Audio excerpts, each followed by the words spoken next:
Let me tell you something that most people refuse to admit out loud. The moment you stop chasing someone, the moment you actually walk away, is often the exact moment they start running towards you. Isn't that wild? You spend weeks, sometimes months, pouring yourself into someone, making yourself available, making yourself smaller, and nothing moves. Then the second you let go, your phone lights up. Now I know what you're thinking. That's just a manipulation tactic. That's playing games, and I get it. That's exactly what most relationship advice will tell you. But here's the thing. Walking away isn't a trick. It's not a move you make to get a reaction. Walking away is a decision you make for yourself. And when you truly understand what it does, not just to him, but to you, it changes everything. So stay with me because we're about to go deep on this. Here's the thing people get wrong about this topic. When most people hear walk away, they picture a dramatic exit, slamming a door, sending a final text, maybe a few tears. They think it's about punishing the other person. Or they think it's a last-ditch strategy, like a Hail Mary you throw when nothing else is working. But that's not what walking away actually is. Not the real version of it. Walking away, real walking away, is a fundamental shift in how you see yourself relative to another person. It's the moment you stop organizing your life around someone who isn't organizing their life around you. That's it. That's simple. That's the whole thing. And here's where most people get tripped up. They confuse love with attachment. They think if I walk away, it means I don't love him. No, that's not true. You can love someone completely and still recognize that the relationship, the dynamic between the two of you is not working. Love and a healthy relationship are not the same thing. You can have one without the other. And a lot of people are suffering right now because they're holding on to a feeling, love, while tolerating a situation that is slowly breaking them down. So in this video, we're gonna break this down from multiple angles. We're gonna talk about why walking away works psychologically for both of you. We're gonna talk about what it reveals about a man's true level of interest. We're gonna talk about how to actually do it without losing yourself in the process. And we're gonna talk about what happens after, because that part nobody talks about. Let's get into it. All right, first things first. Let's talk about why this actually works. Not in a games and tactics way, in a genuine human psychology way. Because once you understand the mechanics, you stop feeling like you're playing a game and you start feeling like you're finally playing it smart. Here's a concept from psychology called reactance. When people feel like they're losing access to something or someone, they suddenly want it more. It's the reason the last slice of pizza always tastes better. It's the reason limited edition anything sells out instantly. The moment scarcity enters the picture, perceived value skyrockets. Now apply that to relationships. When you are consistently available, consistently pursuing, consistently reaching out, you remove all scarcity. You remove any reason for him to step up, to think about you, to miss you, because you're already there. You're the pizza slice that's always in the fridge. And I say this with zero judgment, because we've all been that slice at some point. But the moment you pull back, the moment you stop initiating and stop over-explaining and stop being the one who always shows up first, something shifts. His brain starts asking a question it wasn't asking before. Wait, what changed? Where did she go? I was talking to a client recently. Let's call her Priya. She had been seeing a guy for about 3 months. He was attentive in the beginning, but slowly pulled back. She responded by doing what most of us do. She leaned in more. More text, more effort, more making herself available. And the more she did that, the more he retreated. Until one day, she got tired of being the only one rowing the boat. She just stopped. Not dramatically. She didn't send a "we need to talk" text. She just quietly redirected her energy to her own life. A week later, he called. For the first time in weeks, he called. Now, here's the counterintuitive part. His calling wasn't the win. The win was the week she spent not waiting for his call. That was the real shift. The practical takeaway here is this. You cannot be more invested in someone than they are in you and expect it to create attraction. It doesn't work that way. Investment needs to be roughly balanced for the connection to feel real to both people. When you overinvest, you actually do the other person a disservice. You let them be lazy. And lazy people don't fall deeper, they get comfortable. Walking away resets that imbalance, not as a strategy, as a necessity. Now, here's where it gets interesting. Walking away isn't just about making someone miss you. It's a truth test. And honestly, it's the most reliable one I know. Think about it like this. You know how in business, if you want to know whether an investor is serious, you stop chasing them? You present your offer, you give them space, and you watch what happens. If they come back with genuine interest, they were real. If they go quiet, you just saved yourself 6 months of wasted energy chasing someone who was never going to commit capital. Same principle applies in dating.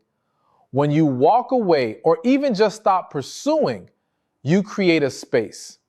And what fills that space tells you everything you need to know. Does he reach out? Does he make an effort, a real effort, not a lazy, hey, what's up, text at 11 p.m.? Does he show up differently? Or does the silence just stay silent? And I want to be honest with you here because this part can hurt. Sometimes the silence stays silent. Sometimes you walk away and nothing happens. And I know that's painful, but I also need you to hear this, that silence is data. That silence is him telling you with his actions where you stand. And while that's a hard answer to receive, it is infinitely better than spending another 6 months confused about where you stand. Here's something men will rarely say out loud, but most emotionally honest men will confirm. When a woman they genuinely care about pulls back, they notice immediately. They don't always act on it immediately. Pride, ego, timing, but they notice. And if they don't notice, if there is genuinely zero reaction, then you weren't as significant to them as you thought. And you deserve to know that. Not to hurt you, to free you. I think about it like this. Imagine you've been going to the same coffee shop every single day, and one day you just stop. A good coffee shop notices. They wonder what happened. Some places even reach out. Hey, we haven't seen you. Is everything okay? Now imagine a coffee shop that doesn't notice when a regular customer disappears. That tells you something about how much they valued your business. You are not a coffee order. You are a whole person. And the people who genuinely value your presence in their lives will not be indifferent to your absence. The practical takeaway: stop being afraid of what walking away reveals. Start being afraid of never knowing. Because the uncertainty, the I don't know where I stand, is what drains you.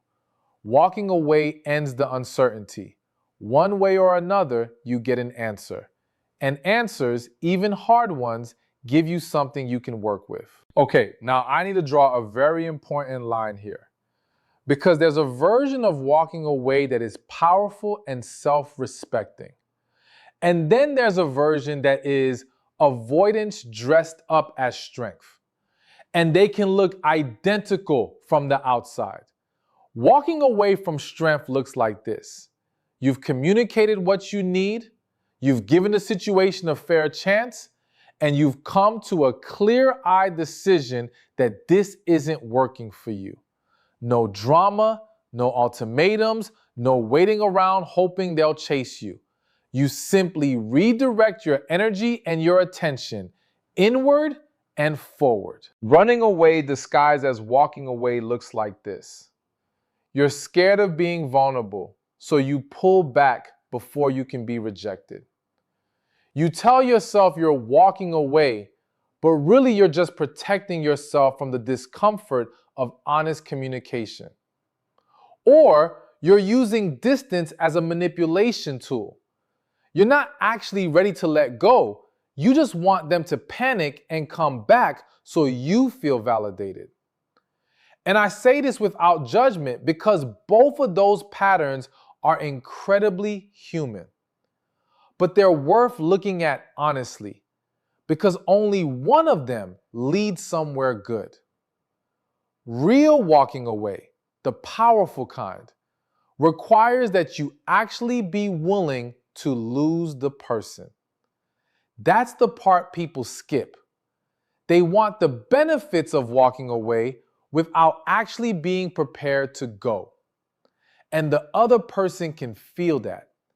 They can tell when you're doing a strategic retreat versus when you've genuinely made peace with the possibility of not having them in your life. Think about it from a negotiation standpoint. The person with the most power in any negotiation is the one who is truly prepared to walk away from the deal. That's not a bluff. That's a real position. And it's the same in relationships. The moment you are genuinely okay with letting go, the energy of the whole dynamic shifts. Not because you've won, but because you're operating from a completely different internal state. You're no longer bargaining, you're deciding. I was talking to someone who had been in an on-again, off-again situation for 2 years. Every time she walked away, it was with her phone in her hand, waiting for him to text. And every time he did, she came back. She wasn't walking away, she was testing. And he learned from each test exactly how little it would take to bring her back. The real shift happened when she got to a point where she genuinely stopped checking her phone. Not because she stopped caring, but because she started caring more about her own peace than about his response. That's when everything changed. For her, not necessarily for him, for her. The practical takeaway. Before you walk away, ask yourself honestly, am I willing to actually let this go? Because if the answer is no, what you need isn't a walking away strategy. What you need is a harder internal conversation about why you're choosing to stay in something that's clearly not meeting your needs. And that conversation is even more important than the walk. Let's talk about the other side of this. What's actually happening in his head when you pull back? Because I think this is where a lot of confusion lives. Here's what most people expect. He'll immediately realize what he's losing, come running, and have some grand epiphany about how amazing you are.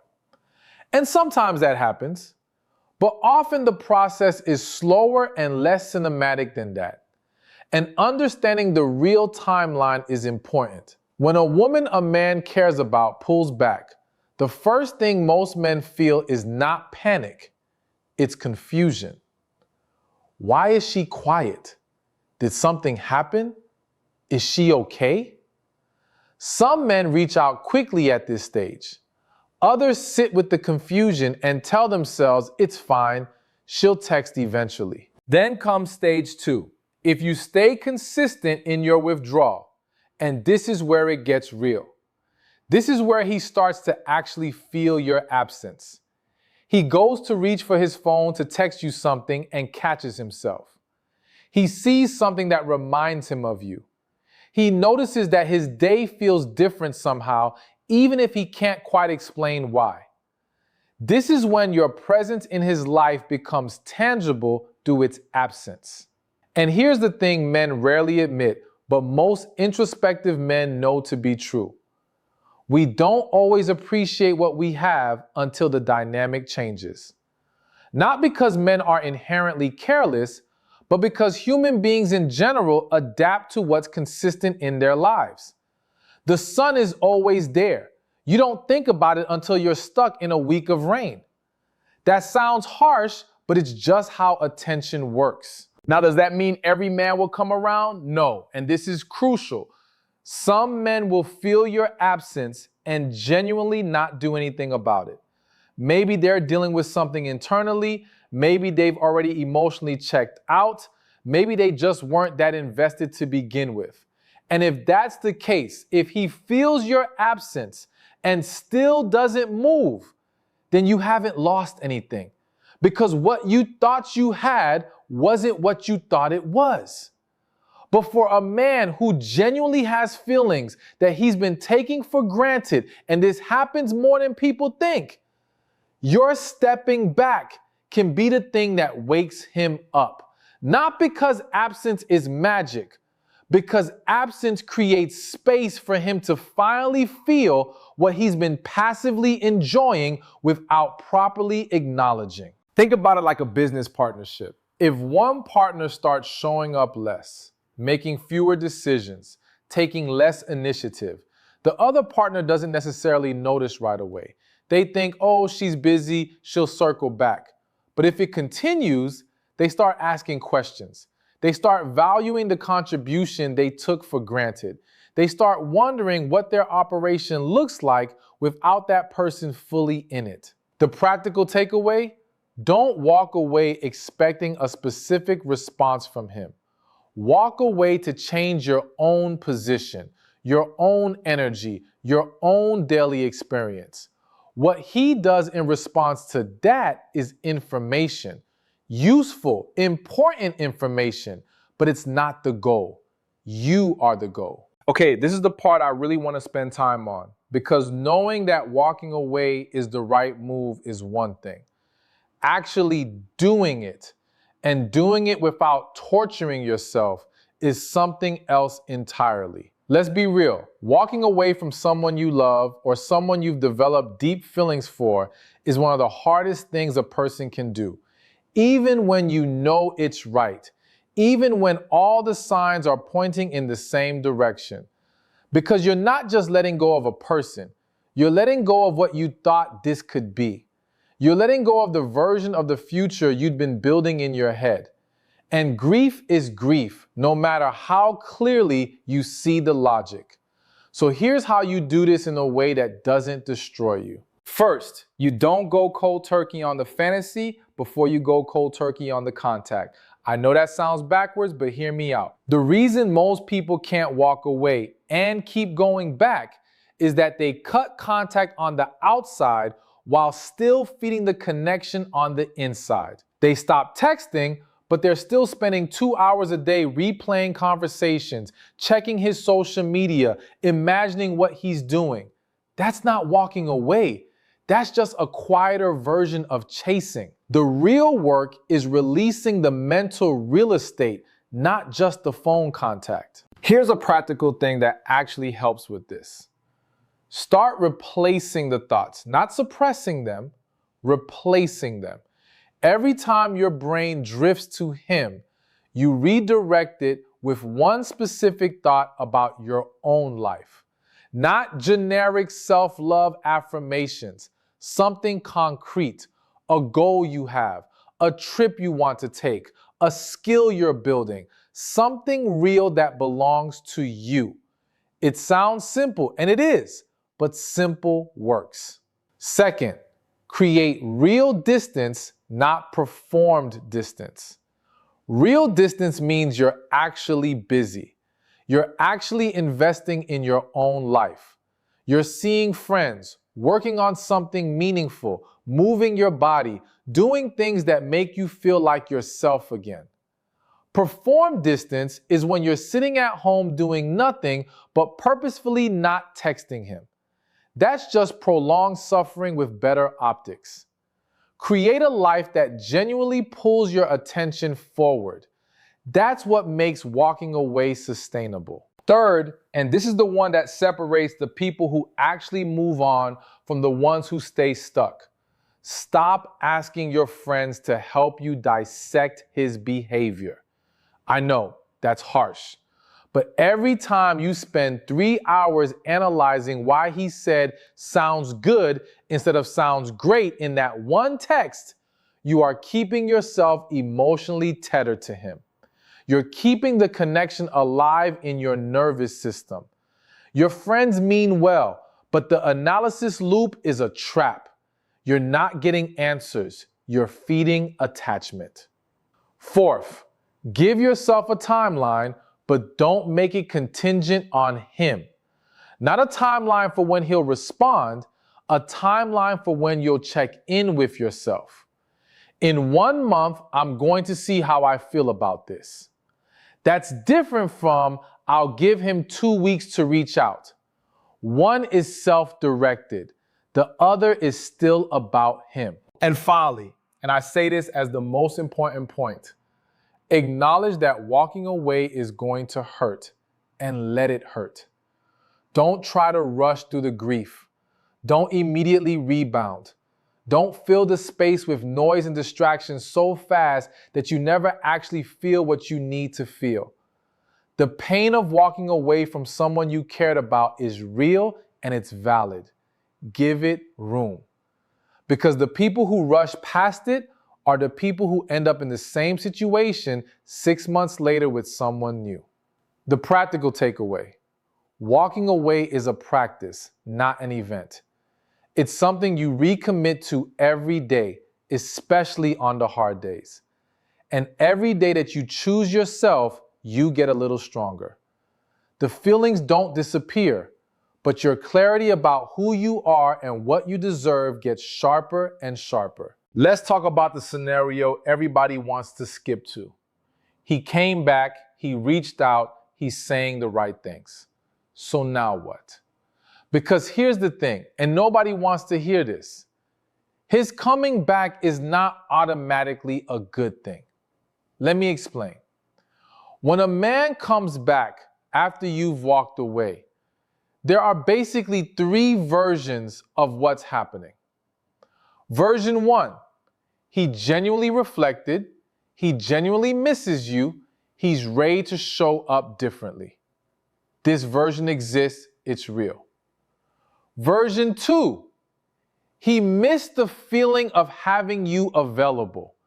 He's not necessarily more committed, he's just uncomfortable with the silence, and reaching out is his way of restoring his own comfort. Version 3, his ego couldn't handle being the one who got walked away from, and he's back to reestablish himself as the one who has power in this dynamic. Versions 2 and 3 are way more common than version 1. And the tricky part is that in the beginning, they all sound the same. They all say the same sweet things. They all seem like version 1 in the first few conversations. So how do you tell the difference? You tell the difference over time, through consistent behavior, not through what he says in the moment he comes back, not through the quality of his apology, not through how much he seems to mean it, through what he does consistently over weeks after the initial reconnection. Does he show up differently? Does he actually invest? Does the thing that was broken before start to get addressed? Or does the dynamic slowly slide back to exactly where it was the moment he feels secure that you're not going anywhere again? I was talking to a woman recently who went through this exact cycle 3 times with the same man. Each time she walked away, he came back with more intensity. Each time, she went back. Each time, within about 6 weeks, they were right back to the same patterns. Because she went back on his words, not his actions.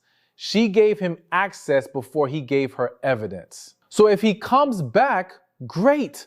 You don't have to be cold or punishing. You don't have to make him grovel, but you do need to be measured. You stay in conversation with him while staying in your own life. You don't immediately rearrange your schedule, your emotional space, your availability. You let things develop at a pace that allows you to actually observe what's different, if anything, rather than rushing back to a comfortable feeling that was making you miserable. The practical takeaway: a man coming back after you walk away is an opening, not a conclusion. Treat it like a first date, not a reconciliation. Be warm, be open, be curious, but keep your feet on the ground until his actions give you a real reason to take a step toward him. And now let's talk about the hardest version of this: walking away from something that was never actually official.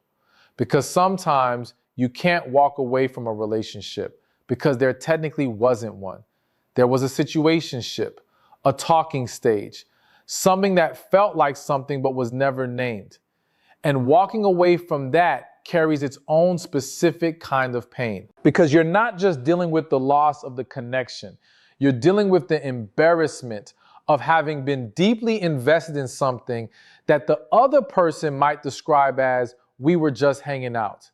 You're dealing with the grief of something that never fully existed.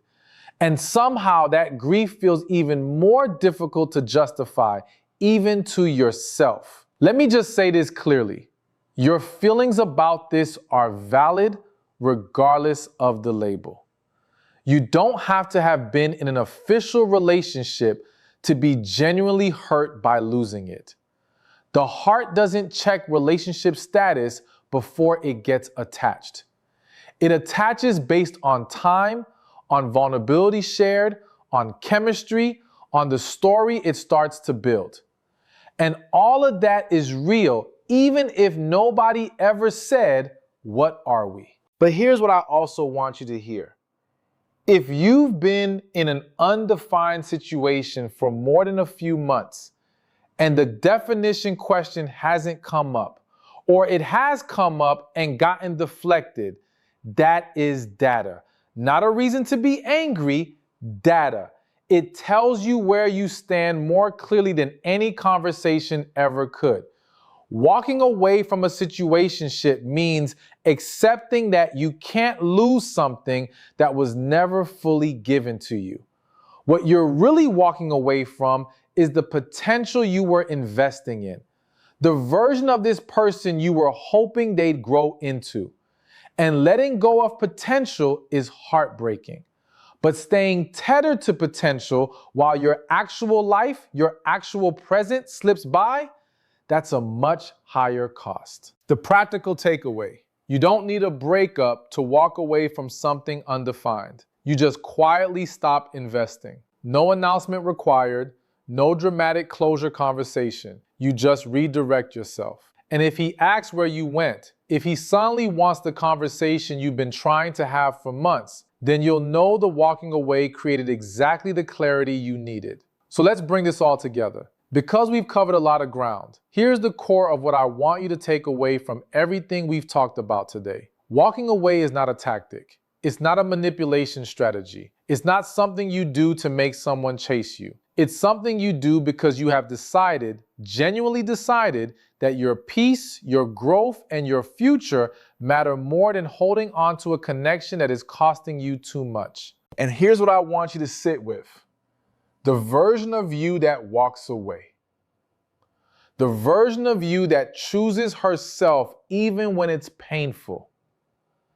That's not the version that loses. That's the version that wins. Whether he comes back or he doesn't, whether the story continues or ends here, you win because you're no longer waiting. You're no longer putting your life on hold for someone else's indecision. You're moving. And I'll leave you with this question. Think about the emotional energy you've spent on this situation. The hours, the mental loops, the conversations you've rehearsed in your head at 2 a.m. Now imagine redirecting even half of that towards your own life, towards your goals, your friendships, your growth, your joy. What becomes possible then? That's the real power of walking away. Not what it does to him, what it does to you. If this hit home for you, I want you to share it with someone who needs to hear it right now. Drop a comment below telling me where you are in this. Are you about to walk away? Have you already done it? Did he come back? I read every comment, and your story might be exactly what someone else needs. And if you're new here and this resonated with you, subscribe to Love Psychology Secrets, because we're in this together and there's a lot more coming. Take care of yourself. I mean that.